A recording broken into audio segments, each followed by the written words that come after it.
नमस्कार, बहुत स्वागत है आपका। आप देख रहे हैं न्यूज इंडिया, आपके साथ मैं हूं अभिषेक।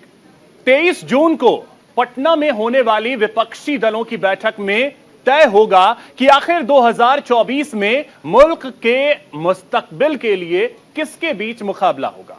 महागठबंधन का दामन थामने के बाद से ही नीतीश कुमार साझा विपक्ष की वकालत कर रहे थे। विपक्ष के सभी नेताओं से जाकर बारी बारी मिल रहे थे। महीनों की उनकी कोशिश अब जाकर रंग लाती नजर आ रही है।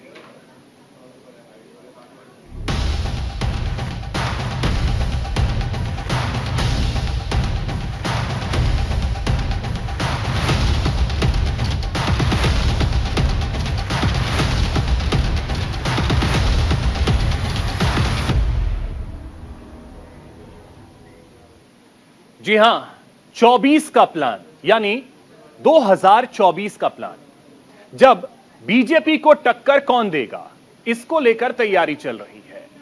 तमाम विपक्षी पार्टियों के नेता पटना में जुटने वाले हैं। कहा जा रहा है कि करीब 17 से 18 विपक्षी दल के नेता कल पटना में इकट्ठा होंगे। नीतीश कुमार यह प्रयास कर रहे थे पिछले महीने भर से कि सभी नेता वहां पहुंचे। तो बड़ी खबर आपको बता रहे हैं, पटना में विपक्षी दलों का महासम्मेलन कल होना है। सीएम आवास में विपक्ष की बड़ी बैठक होगी। कहा जा रहा है कि करीब 17 दलों के नेता इस बैठक में शामिल होने के लिए पटना पहुंचेंगे। बैठक में विपक्षी एकता को लेकर मंथन होगा। साल 2024 लोकसभा चुनाव को लेकर यहां चर्चा होगी। तो यह बड़ी खबर आपको बता रहे हैं, कल विपक्षी नेताओं की बैठक बिहार की राजधानी पटना में होने जा रही है, जहां आपको बता दें कि कई विपक्षी नेता जो हैं इस बैठक में शामिल होंगे। तो आपको बता दें कि इस बैठक में शामिल होने के लिए कांग्रेस के नेता राहुल गांधी, कांग्रेस के अध्यक्ष मल्लिकार्जुन खड़गे, केसी वेणुगोपाल, ये सभी पटना जाएंगे। इसके अलावा दिल्ली के मुख्यमंत्री अरविंद केजरीवाल भी पटना जाएंगे। पंजाब के मुख्यमंत्री भगवंत मान, पश्चिम बंगाल की मुख्यमंत्री ममता बनर्जी, तमिलनाडु के मुख्यमंत्री एमके स्टालिन, ये सभी इस बैठक में शामिल होंगे। इसके अलावा सपा प्रमुख अखिलेश यादव भी इस बैठक में शामिल होंगे, जो जानकारी है। इसके अलावा कई विपक्षी नेता हैं। उद्धव ठाकरे को आप देख सकते हैं, उद्धव ठाकरे भी इस बैठक में शामिल होने के लिए पटना पहुंचेंगे।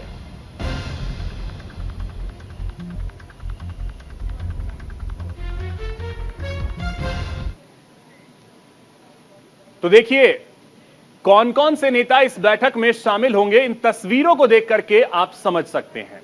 आपको बता दें कि एक एक करके अगर देखें तो राहुल गांधी, मल्लिकार्जुन खड़गे, ममता बनर्जी, एमके स्टालिन, उद्धव ठाकरे, अरविंद केजरीवाल, डी राजा, ये तमाम नेता जो हैं, इसके अलावा हेमंत सोरेन, ये सभी नेता शामिल होने के लिए पहुंचेंगे। सपा के प्रमुख हैं अखिलेश यादव, वो इस बैठक में शामिल होने के लिए पटना पहुंचेंगे। मुफ्ती मोहम्मद सईद की पुत्री महबूबा मुफ्ती जो हैं, वो भी इस बैठक में शामिल होने के लिए पटना पहुंचेंगी। फारूक अब्दुल्ला के बारे में जानकारी है कि वो इस बैठक में शामिल होने के लिए पहुंचेंगे। इवन आपको बता दें कि महबूबा मुफ्ती पहुंच भी चुकी हैं पटना, ये जानकारी निकल करके सामने आ रही है। तो आप देखिए, ये जो विपक्षी नेताओं के लिस्ट है फिलहाल आपके टीवी स्क्रीन पर, ये तमाम विपक्षी नेता 2024 का प्लान तैयार करने के लिए पहुंचेंगे पटना, जिनमें नेताओं के पहुंचने का सिलसिला जो है वो शुरू हो गया है। इसी बीच बड़ी खबर आपको आगे की बता दें, पटना में होने वाले विपक्ष की बैठक को लेकर सियासी घमासान मचा हुआ है।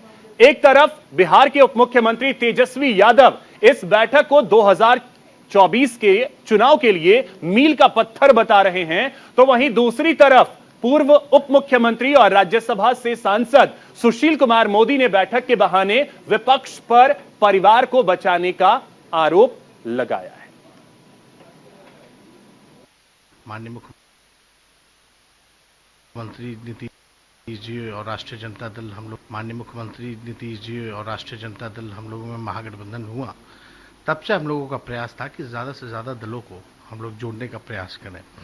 और ये मौका जो है आया है, सब लोग आएंगे, अपनी बात को जो है रखेंगे। आज देश की जनता गरीबी बेरोजगारी, महंगाई, इस तरह की चीज़ों से लोग जो है परेशान है। किसान की अलग समस्याएं हैं, मजदूर की अलग समस्याएं हैं, और सारे मुद्दों को लेकर के देश की जनता चाहती है कि इन विषयों पे चुनाव हो।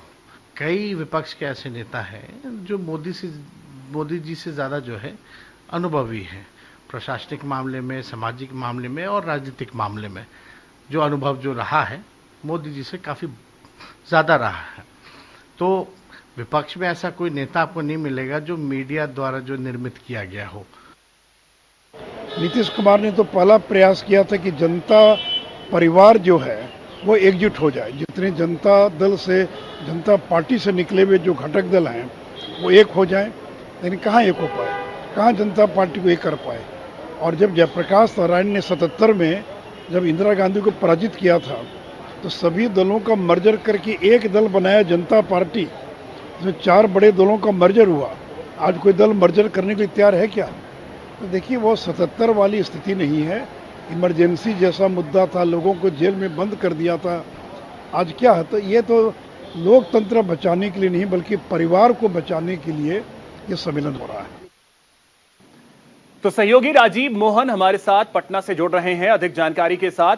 राजीव, कल पटना में जो नेता पहुंच रहे हैं, जो नाम सामने आ रहे हैं, उसको देख करके ये लग रहा है कि नीतीश कुमार पिछले 1-1.5 महीने से जो प्रयास कर रहे थे उसमें कामयाबी मिलती हुई नजर आ रही है।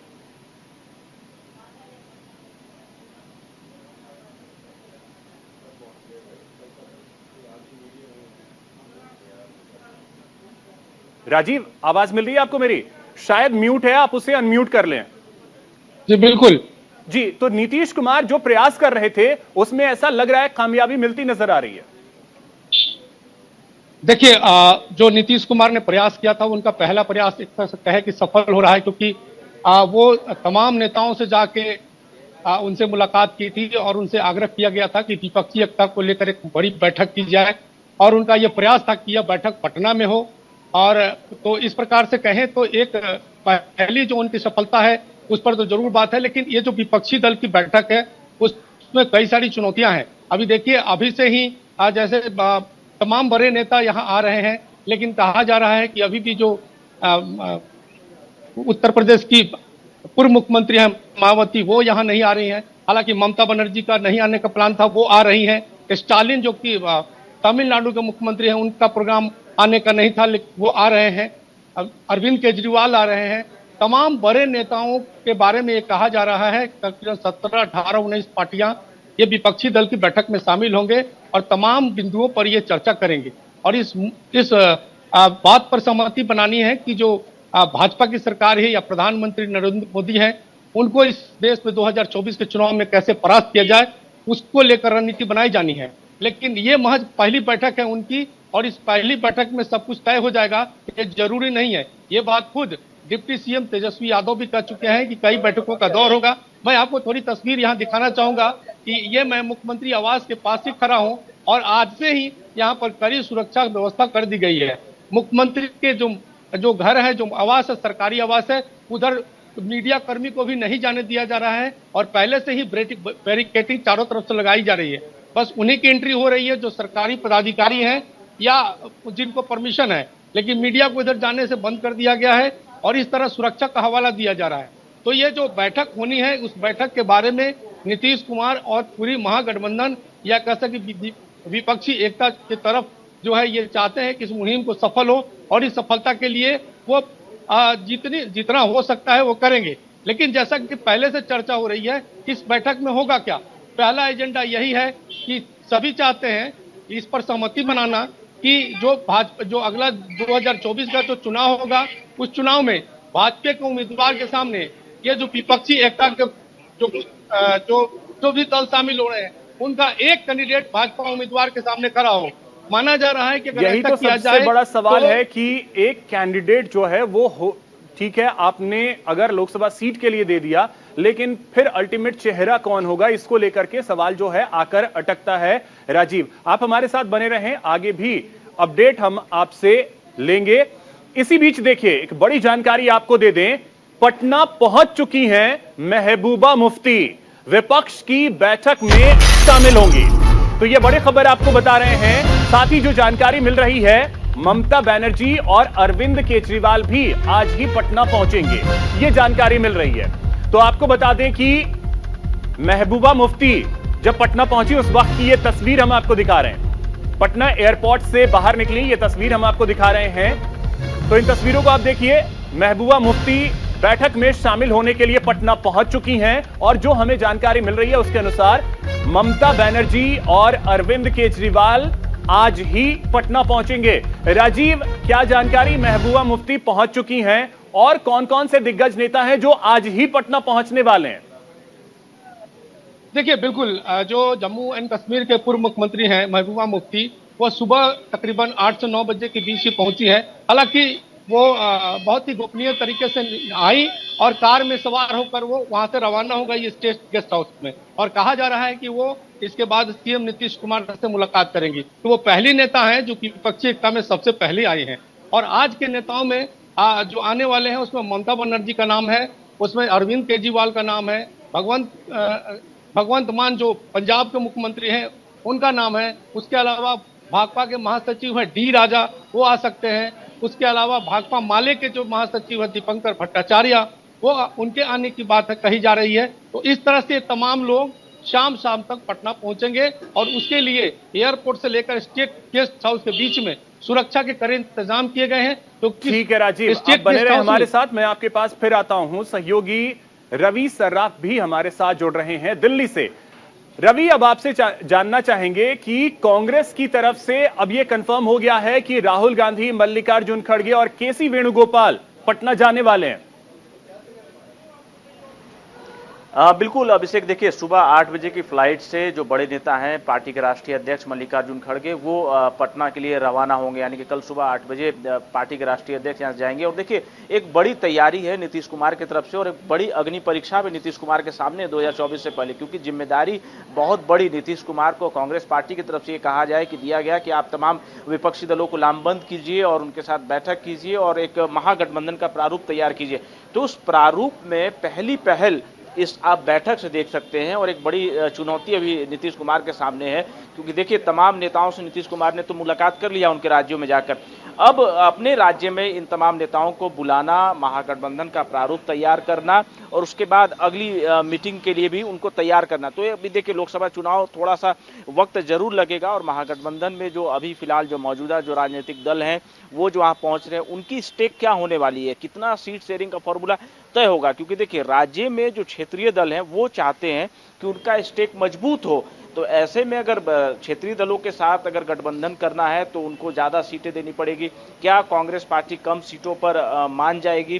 कांग्रेस के जो कुछ नेता हैं कई राजनीतिक दलों का विरोध करते रहते हैं। जैसे एक उदाहरण आप ले लीजिए दिल्ली का, आम आदमी पार्टी के साथ में, तो कांग्रेस की जो इकाई है वो नहीं चाहती है कि आम आदमी पार्टी के साथ दिल्ली में गठबंधन हो और इस महागठबंधन में आम आदमी पार्टी भी शामिल हो रही है। तो ये जो तमाम जो नाराजगी है राज्यों में, उस नाराजगी को कैसे दूर करेंगे, सीट शेयरिंग का फॉर्मूला क्या तय होगा, तो ये पहली ये तो है। और भविष्य की बात है, क्योंकि अभी भी जो विपक्ष के नेता हैं वो ये कह रहे हैं कि ये तो सिर्फ एक शुरुआत भर है, आगे चीजें जैसे जैसे बढ़ेंगी इन चीजों पे हम बात करते जाएंगे कि सीट की शेयरिंग क्या होगी, टिकटों का बंटवारा जो हम करेंगे वो किस तरीके से करेंगे, आधार क्या होगा। ठीक है रवि और राजीव, आप दोनों हमारे साथ बने रहें। कुछ ग्राफिक्स के जरिए भी समझाने की कोशिश करते हैं कि जो स्थिति फिलहाल है, बैठक जो चल रही है, उसको लेकर के बीजेपी के सामने चुनौतियां किस तरीके से आने वाली हैं। देखिए लोकसभा में आर पार का मुकाबला है। 12 राज्य और 3 केंद्र शासित प्रदेश में कुल 161 लोकसभा सीटें हैं। वहां की स्थिति के बारे में आपको बता दें, 161 सीटों पर बीजेपी और कांग्रेस के बीच सीधा मुकाबला था। अब इन सीटों पर स्थिति क्या रही थी, तो आपको बता दें कि 147 सीटों पर बीजेपी को शानदार जीत मिली थी। यानी कांग्रेस और बीजेपी की जहां टक्कर थी वहां पर बीजेपी ने बहुत बेहतर किया था। तो यहां किस तरीके का प्लान तैयार किया जाएगा।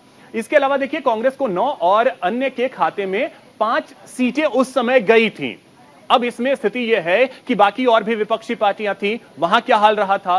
देखिए मध्य प्रदेश, कर्नाटक, गुजरात, राजस्थान, असम, छत्तीसगढ़, हरियाणा, ये ऐसे राज्य शामिल हैं जहां पर कांग्रेस को बहुत नुकसान हुआ था, बीजेपी को बहुत फायदा हुआ था। 198 सीटों पर बीजेपी और क्षेत्रीय दलों के बीच सीधा मुकाबला। अब उन पर आते हैं जहां क्षेत्रीय दलों के साथ मुकाबला आर पार का रहा था। ये राज्य उत्तर प्रदेश है जहां सपा बसपा है, बिहार की बात कर ले जेडीयू आरजेडी है, झारखंड की बात कर ले जेएमएम है, इसके अलावा पश्चिम बंगाल में टीएमसी है, ओडिशा अगर आप चले जाते हैं तो वहां जो पार्टी है नवीन पटनायक की वो, इसके अलावा 154 सीटों पर बीजेपी क्षेत्रीय दलों पर भारी पड़ी थी, यानी कि 2019 में क्षेत्रीय दलों पर भी बीजेपी भारी ही पड़ी थी। कांग्रेस इन सीटों पर दहाई के आंकड़े तक भी नहीं पहुंच पाई थी। ये हालात थे 2019 के। तो अब देखिए ये स्थिति जो है वो हमने आपको दिखाई कि 2019 में क्या हालात रहे थे। तो ये ग्राफिक्स के जरिए हम आपको उन जगहों की स्थिति दिखा रहे हैं। 161 सीटों पर क्या हाल रहे थे। रवि हमारे साथ बने हुए हैं, राजीव हमारे साथ बने हुए हैं। रवि, अब देखिए जो हमने आंकड़ा दिखाया 2019 में, तो हमने ये देखा कि भले ही कांग्रेस क्यों ना सामने हो, चाहे वो 161 सीटों की बात कर लें या 154 सीटों की हम बात कर लें, जो क्षेत्रीय पार्टियां भी रहीं उन पर बीजेपी भारी तो पड़ती दिखी है। बिल्कुल अभिषेक, देखिए एक बड़ा सवाल है क्योंकि जो सीट शेयरिंग का फॉर्मूला है वो किस तरीके से इस महागठबंधन में तय हो पाएगा, और कई ऐसे राजनीतिक दल हैं जिसकी एंट्री महागठबंधन में हो रही है और उनकी नाराजगी कांग्रेस के नेताओं के साथ में है, प्रदेश की इकाई के नेताओं के साथ में नाराजगी है। तो ये एक बड़ा हर्डल है अभी फिलहाल महागठबंधन के लिए, और जो तय करना है पार्टी के जो तमाम बड़े नेता हैं उनके बीच में ये फॉर्मूला तय होगा कि आखिरकार सीट का क्या फॉर्मूला होने वाला है। क्योंकि देखिए राष्ट्रीय दल होने के नाते कांग्रेस पार्टी भी नहीं चाहेगी कि कम से कम सीटों पर चुनाव लड़े। कांग्रेस की भी कोशिश होगी कि ज्यादा सीटों पर चुनाव लड़े ताकि भविष्य की जो है तस्वीरें वो साफ होती रहे। और देखिए नाम को लेकर भी अब चर्चा शुरू होने लगा है, चाहे बिहार कांग्रेस के नेता हों या फिर आरजेडी के नेता हों, उनका ये कहना है कि तस्वीर जो है प्रधानमंत्री की पोस्ट की अगर बात करें तो वो कौन होगा, और भारतीय जनता पार्टी तो इस पर लगातार तंज भी कस रही है और सवाल भी उठा रही है। तो ऐसे में एक फॉर्मूला ये भी तय करना पड़ेगा कि क्या तस्वीर होगा, किसके नाम पर चुनाव में जाएंगे या फिर महागठबंधन के चेहरा कौन होगा, ये भी हम आगे अपने दर्शकों को बताएंगे कि बीजेपी, माफ कीजिएगा, जो इस समय महागठबंधन नई बन रही है, जो विपक्षी पार्टियां बैठक कर रही हैं, उनमें चेहरे कई हैं, तो पीएम फेसेस कौन होंगे इसके बारे में तो बताएंगे। लेकिन राजीव, एक सवाल आपसे मैं लेना चाहूंगा ये कि देखिए सवाल वही हो रहा है कि सीट शेयरिंग क्या होगी, और 2019 में हम देखें तो उस समय जेडीयू बीजेपी के साथ थी, वहां पे हमने देखा था कि 40 में से 39 सीटें बीजेपी और जेडीयू ले गए थे।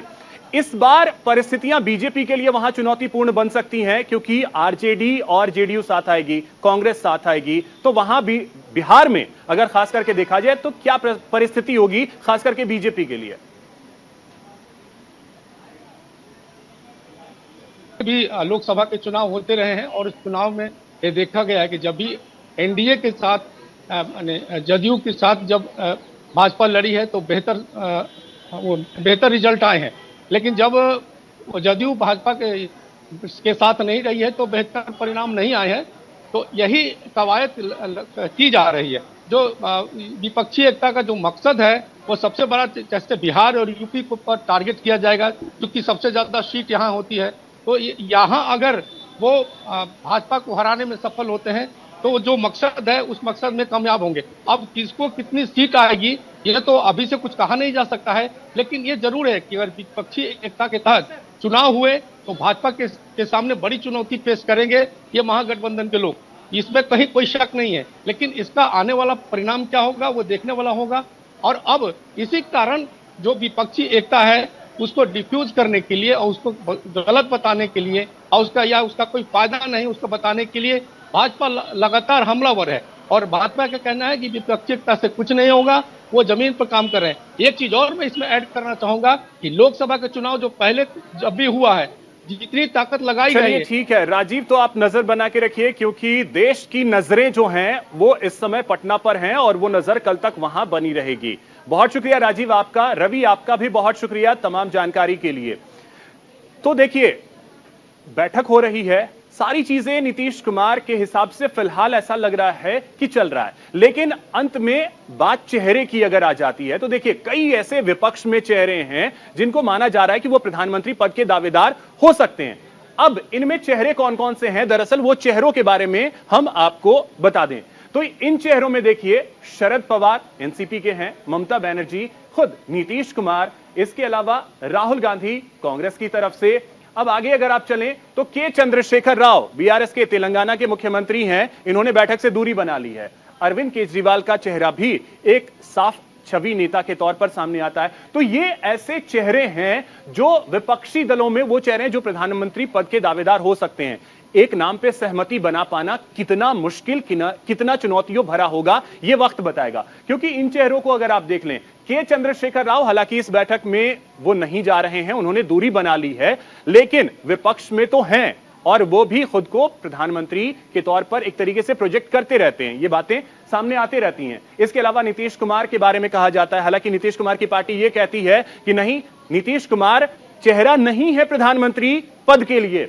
इसके अलावा आप देखें तो शरद पवार वरिष्ठ नेता है, विपक्ष के एनसीपी के दिग्गज नेता हैं। तो ये चेहरे जो हैं वो विपक्ष में ऐसे हैं जो शायद प्रधानमंत्री पद के दावेदार हो सकते हैं। तो पटना में 23 तारीख को तैयारी 2024 के लोकसभा चुनाव के लिए की जा रही है। पहला चरण यह है, यानी कि शुरुआत है, जैसा खुद तेजस्वी यादव भी कह रहे हैं।